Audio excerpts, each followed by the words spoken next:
Hello, searchers and seekers. We are in Genesis, and it looks like we will finish Genesis in this video.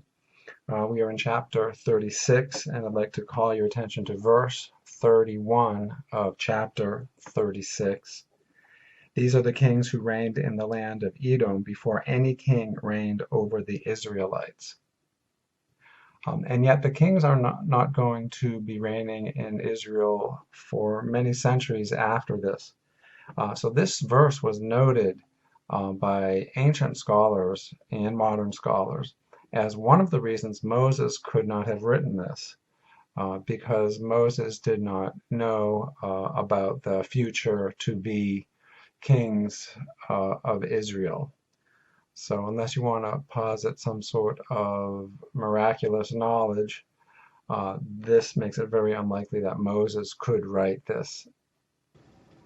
In chapter 37, we are told that Joseph is 17 and he was the favorite of his father. And the traditional translation is that his father gave him a coat of many colors, but modern scholars tell us that there's some ambiguity in this phrase. It could just mean a coat with long sleeves. So some sort of special clothing. He was considered a favorite of his father, and that leads into the tragedy of this story. And the biblical writers don't actually come out and say this was wrong to play favorites, but I think it's a pretty good assumption of theirs. Interestingly, Joseph gets in trouble because of a garment later on in the story when the wife of an Egyptian prince will take that clothing as evidence that he was behaving inappropriately. So there's some sense of irony with this special clothing. So this is a story, the whole Joseph story, about sibling rivalry, about brother against brother, against one person against another person. And this has been a theme in the Bible since Cain and Abel. And I think this is a wonderful story about Joseph and how Joseph could be the more mature, seasoned, ethical, forgiving person. On this idea that Israel loved Joseph more than the others, one translator translated it as he had made him a long robe with sleeves, and another translates it as an ornamented tunic. So that's those are very general terms. The idea of the coat of many colors, as popular as it is not really warranted by what we understand now of the words used. In chapter 37, verses 34 and following, we see how Jacob grieves. And one of the things he does is he tears his garments, a sign of grief, and he says, "You shall go down to Sheol."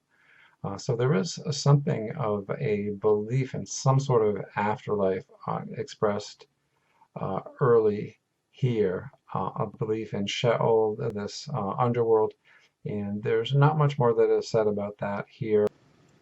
There are apparently two main sources who are telling this story. Um, there is one source that uses the word Yahweh for God, and the other uses Elohim. We've seen that many times. And the sources also different are also different on the name of the patriarch. For some, for one it's Jacob, and for the other it is Israel. So you'll see both of these going back and forth. So it appears that this story was conflated by several distinct sources. In chapter 38, we have something of an intermezzo. We have a little short story that interrupts the flow of Joseph in Egypt, but it gives us some important information. It's an important chapter. So Judah has a son named Er, and he finds a wife for Er called Tamar. But in verse 7, Er is wicked in the sight of the Lord. So Yahweh put him to death. That is a remarkable sentence in the Hebrew Scriptures.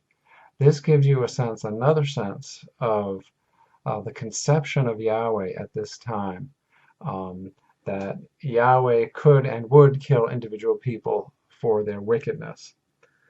Now, since Er is dead, there is or was a law at the time, Levirate, I think it's called, in which your um, uh, the brother-in-law would provide you with a child, would not necessarily marry you, but would have relations with you to bear a child. And so Onan was asked to do that. But since Onan did not want to have a child with Tamar, he spilled his seed on the ground. So the Lord, Yahweh, put him to death as well. So the sin of Onan is not birth control or masturbation. It's it's not fulfilling this law to continue the bloodline of his brother. However, what Tamar does is disguise herself as a prostitute, and she entices Judah to have relations with her. And he does, and he promises that he will come back to her and give her a kid from the flock. Uh, um, and she says, well, how will I know? I need a pledge. So she takes a signet and a cord. And this is most likely a type of necklace with a signet, a bone or stone or clay um, signet that would be rolled in clay, and it could serve as authentication of who he was. So that's what she's asking for. She's asking for proof of who he is. She doesn't want money, she wants proof. And this raises several issues. Tamar sort of is strong-willed, and she's getting what she wants and what she could get according to the law. But here you have Judah, who is willing to copulate with a prostitute, and that's mentioned in the Hebrew Scriptures without much concern at all. And there are two types of prostitutes, a regular prostitute and a temple prostitute. And there are two separate words in the Hebrew for that. So that is mentioned here, and that will probably be in your notes. But why this is so important is because it is through Tamar and Judah's sexual union that the line of David, who is the future king of Israel, is continued. So that line continues through the actions of Tamar to ensure she has a son. So this is a highly readable story, so I won't go through all the details. Joseph ends up in prison, and here the Lord, or Yahweh, remember Lord in your English text is usually almost always a translation of Yahweh. Yahweh gives him favor in the sight of the jailer. So this is yet another way that Yahweh was conceived, of influencing people's minds. And we're getting a sense of the theology of these times, that Yahweh could cloud the thinking of people, could make them be in a state of terror. He could outright kill people. He could cause women to be infertile. He could cause them to be fertile. So this is different than sort of a superhuman God. This is a God who apparently can act as at a distance and do what we would consider miraculous things. Joseph interprets dreams. And this whole story started out with the dreams he had of his specialness in terms of his brothers, which the story actually ends up validating, at least in terms of the story.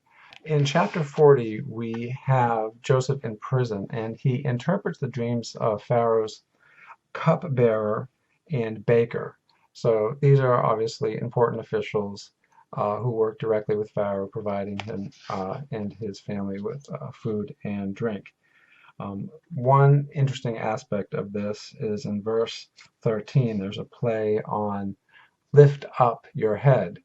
And what Joseph says is that Pharaoh will lift up your head, and that's a way of identifying or singling up. So he singles out the two people, and to one he says he will lift up your head in the sense of restoring you, forgiving you, and the other one lift up your head in terms of putting his head on a post. In more detail, one meaning of lift up your head is to comfort, to pardon, to console someone who is sad or anxious. And then the other meaning is to behead, to lift off the head. And then a third meaning, as we saw, is to point out, to call two people out. One note on the use of Yahweh versus Elohim. The Yahwist writer usually uses the word Yahweh for God. But for instance, if the Yahwist was telling a story and talking to Egyptians, he might use the more generic term for God, Elohim. So you will sometimes see Elohim used by the Yahwist source, just to make things more complicated. And this helps us recognize the meaning of Elohim, which is more of a generic term. There are a lot of terms with this El or Il, such Beth El, the El at the end meaning God, or Israel, that El is meaning God.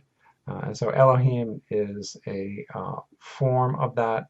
It's a plural form of this this root word. I don't actually know how the Elohim came about and how it was differentiated from the Canaanite word for God, which is usually El.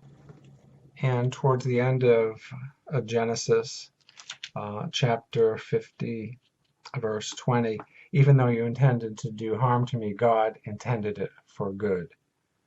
So there is this theme in Genesis that God intends the good.